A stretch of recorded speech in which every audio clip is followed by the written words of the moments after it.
If you find yourself struggling with consistency in your lifestyle and you lack structure and routines to keep you healthy, strong and energized, this video is for you. I'm going to reveal what I call the minimum protocol, which will guarantee that you can create for yourself a healthy lifestyle for the long term. So what I'm going to be talking about today is basically the importance of setting rules and routines to ensure that you know exactly what you need to do as a minimum to stay healthy, strong and energized. And once you start to adhere to these rules and create the systems and have clarity on what those rules are, there is no reason why you should ever go off track and never go off routine. Now, before I continue, I just want to say this was inspired by a training I went through with my mentor, Matt Peacock from the Optimized Coach. And I found it so helpful that I make all of my clients on High Energy Physique do it as well.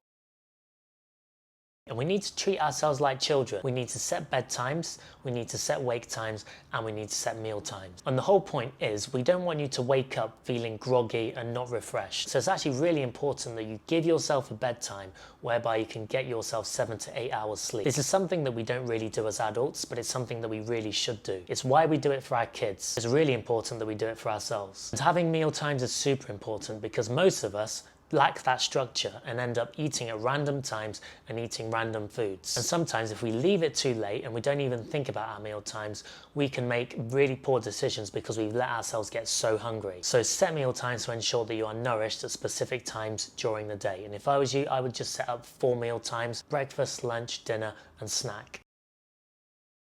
The next step is all about you protecting your energy and ensuring that you are very productive with your hours of work. So this isn't so much to do with health. This is all about you having the energy to add the value in areas that you need to the best of your ability. All we need to do is 4 things. Define your earliest start time and your latest start time. Find your earliest finish time and your latest finish time. Once you do this, you are creating structure in your workday and you're just forcing yourself to be way more efficient with your time. And also you can have clarity on when you can fit in workouts and meal times, etc. And over the long term, this is going to help you to avoid burnout and allow you to make the most out of your time in and out of work. That's a really important step. Make sure you do that one.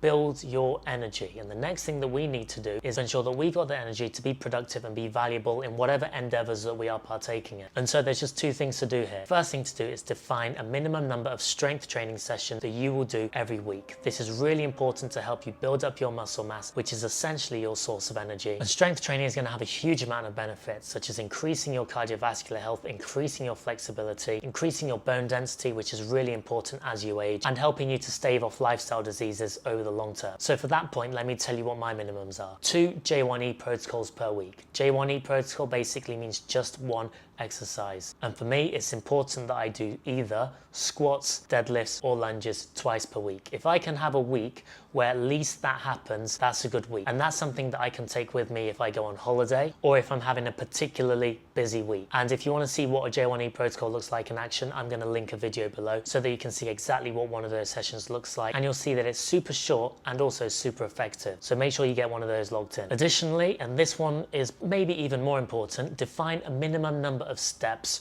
that you will take each day. Now, whenever someone joins High Energy Physique, we initially set them up on 6,000 steps. And we choose 6,000 because if you're sedentary, you're typically doing less than 3,000. So increasing that amount of steps is already making you more active and mobile, which is important in terms of your cardiovascular health, your mobility, and your energy expenditure. And I purposely choose 6K steps rather than 10K because 10K can be very unachievable for a lot of people who are super busy. And so I don't want to start with a really high benchmark, which could be off-putting and therefore not be conducive to you doing something for the long term, which is super important.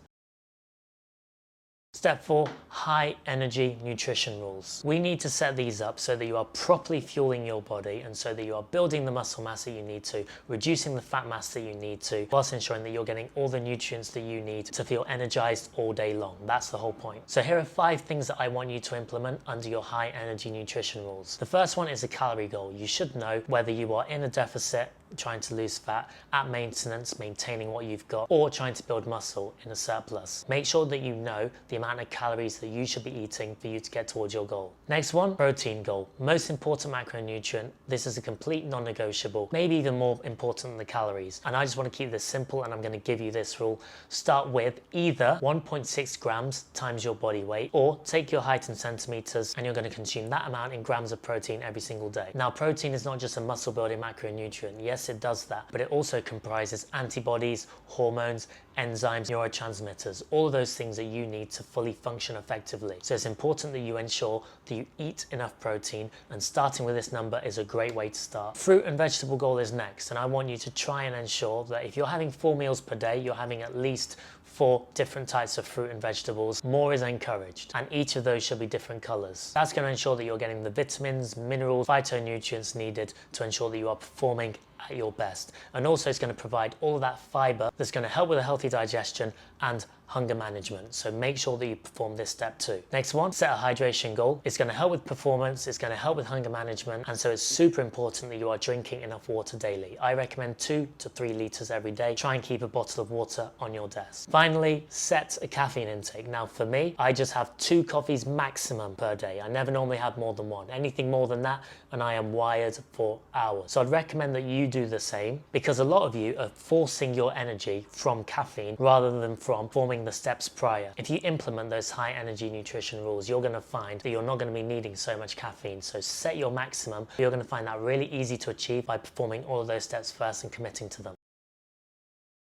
It's really important that at the end of the day, you're not feeling super stimulated as you try to get to sleep. So do something that's slightly more calming. For me, I like to play the guitar or read a book, but choose something that's just going to take your mind off the day, take your mind off all those people who have been bothering you, all the people who are texting you. It might be a good idea at that point to just turn your phone off at a certain time and start a wind down process that doesn't involve screens. So establishing boundaries and routines is going to set you up for a healthier and more productive lifestyle. And if you implement this minimum protocol and have these minimums and execute on them, it's going to give you a framework and almost a yardstick by which you're able to ensure that you're always making the best decisions possible to get strong, get lean, get healthy, and be in the best shape of your life for the long term. Thanks for watching. I'll see you in the next video.